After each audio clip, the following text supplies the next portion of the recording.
Street Carnival. Yeah, it happened as hundreds of people were enjoying a night out with family and friends. Erin Myers is live near the scene in South LA with the latest on the investigation and a potential suspect. Erin. Good morning, you two. We are hearing someone may have been detained, but we are still working on getting that confirmed with the LAPD this morning. But a really scary situation. One resident told me there were many children out here last night at that carnival, and you can see here behind me these barricades. That's apparently where this SUV went through, plowing into that crowd, very close to those rides as well. Now, video captured the chaotic scene as people went running after the suspect drove through the crowd. Hundreds of people, maybe more, were in attendance at the carnival when the felony hit and run happened near Trinity Street and Martin Luther King Jr. Boulevard around 8:20 last night. People were waiting to get on rides and just enjoying the night when they heard a loud boom that sounded like gunshots.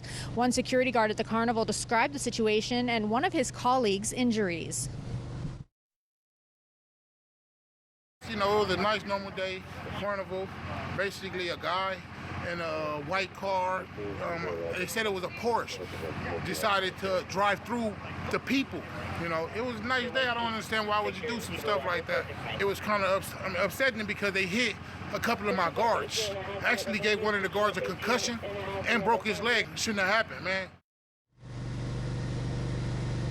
The suspect drove through the crowds, hitting 6 people in total. All the victims are between the ages of 30 and 50 years old, according to officials. All 6 were transported to the hospital, but their specific conditions are not known. The Los Angeles City Fire Department does say the victims' injuries are not life-threatening.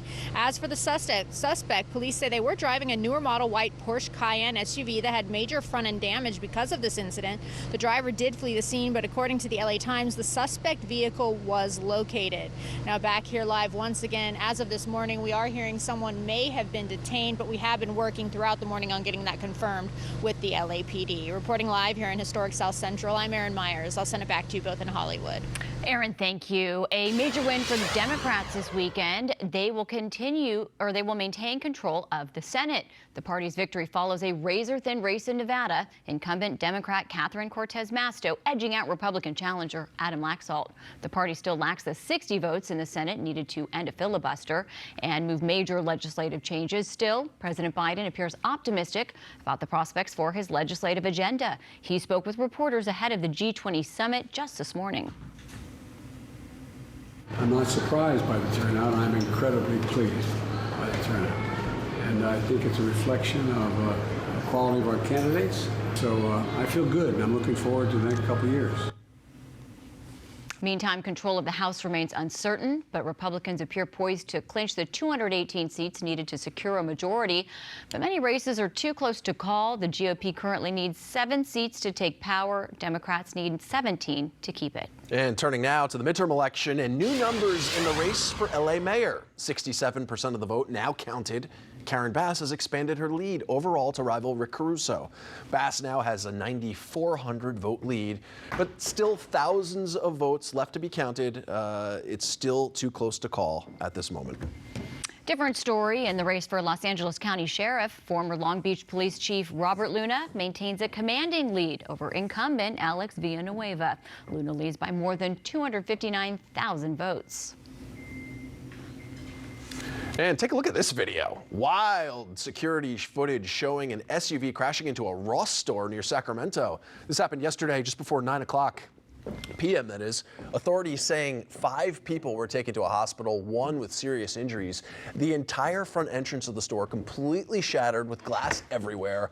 Local police say the driver had narcotics on him when he crashed. He was arrested for driving under the influence. Oh my gosh, how crazy if you're shopping in that store when that happens, and how scary if you know, for the injured. Yikes. Oh. All right. The owner of the largest winning lottery ticket ever in the United States has still not yet come forward. The ticket that we unfortunately did not win was sold right here in Southern California at a gas station in Altadena. The jackpot was $2.4 billion in last week's drawing. The owner of the store that sold the ticket already received his $1 million cut. The winner or winners have yet to claim the prize. They have a year to do so. And in our state, winners have to make their name public and tell whether they're claiming a lump sum payout or an annuity of 29 annual installments. And then change your phone number immediately. Yeah, go heavy incognito. The thing is, like, what if, like, that ticket is in a coat pocket in a zipper?